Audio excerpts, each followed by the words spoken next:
ഉസ്താദ് പറഞ്ഞ പോലെ ഈ മറുപടി പറയുമ്പോൾ അവർ പറയാറുണ്ട്, അപ്പോൾ റസൂലുള്ള ഈ ഇതെല്ലാം അദൃശ്യമായ രൂപത്തിൽ അറിയുന്നത് കൊണ്ട് സ്വന്തം സ്വഹാബത്തിനെ കൊലക്ക് കൊടുത്തതാണോ?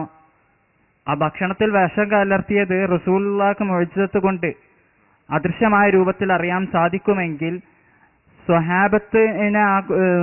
സ്വഹാബത്ത് മരിക്കുന്നതിൽ നിന്നിട്ട് ആ വിഷം കലർന്ന ഭക്ഷണം കഴിച്ച് മരിക്കുന്നതിൽ നിന്ന് സ്വഹാബത്തിനെ രക്ഷിക്കാത്തത് കൊണ്ട് റസൂലുള്ള അറിഞ്ഞുകൊണ്ട് പറയാതിരുന്നതാണോ? അപ്പൊ കൊലക്ക് കൊടുത്തതുപോലെ ആയില്ലേ എന്ന് ചോദിക്കാറുണ്ട്.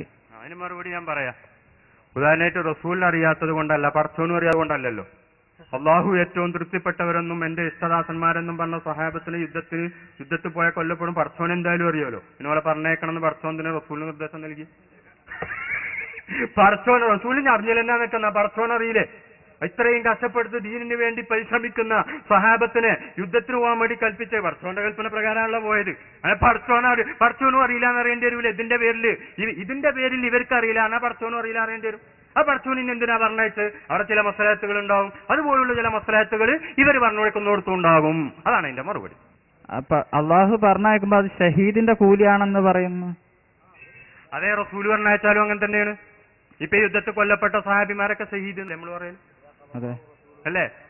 ആണ്. അപ്പൊ അള്ള പറഞ്ഞേക്കണം കുറെ ഷഹീദന്മാരുണ്ടായാലല്ലേ സുന്നിയക്ക് ബദർ മൗലൂദൊക്കെ കഴിക്കാൻ പറ്റുള്ളൂ. അതിനാണ്. അല്ലാക്ക ഇവിടെ ദീന് വിജയിപ്പിക്കാൻ അള്ളാഹുവിനെ അബൂജാലിനെ കൊല്ലാക്കേണ്ട യുദ്ധത്തിന്റെ ഒക്കെ ആവശ്യമുണ്ടോ? ഠിന്നാണ് ജിബ്രീലിന്റെ ഒരു ചിറക് ഉപയോഗിക്കേണ്ട ആവശ്യമുണ്ടോ അബൂജാലിനെ കൊല്ല? പിന്നെ അവിടെ ബദർ യുദ്ധം നടത്തി എന്തിന്? ഈ ദീന് പ്രയോഗിക്കാൻ അള്ളാഹുവിന് ഒന്നുമില്ലാതെ തന്നെ കഴിയൂലേ? പിന്നെ കുറെ ആളുകളെ ഷഹീദാക്കി എന്ത്? അത് ദുനിയക്ക് ബദർ മൗലൂദ് കഴിക്കണം, ഇവിടെ പ്രസ്ഥാനങ്ങൾ ഉണ്ടാകണം, കുറെ ആളുകൾക്ക് കൂലി കിട്ടണം, ഷഹീദാകണം. അതിന് തന്നെയാണ് അതൊക്കെ. അല്ലെ അബൂജാലിനെ കൊല്ല ഇക്കണ്ട സാഹബത്തിന് എങ്ങനെ ഇറങ്ങാറാക്കണ്ട എന്താ ആവശ്യമുള്ളേ?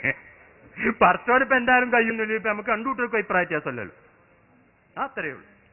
പിന്നെ ഒരു ചോദ്യം കൂടി നിങ്ങൾ ചോദിക്കും. ഏതായാലും അതിലിപ്പോ നിങ്ങളാണല്ലോ ചോദിച്ചത്. നിങ്ങൾക്ക് ഇപ്പൊ സമാധാനം അയക്കണോ? സമാധാനം. അൽഹംദുലില്ലാ. അതെ, തിരിഞ്ഞാൽ അംഗീകരിക്കുക. അതാണ് മാന്യത. നിങ്ങൾ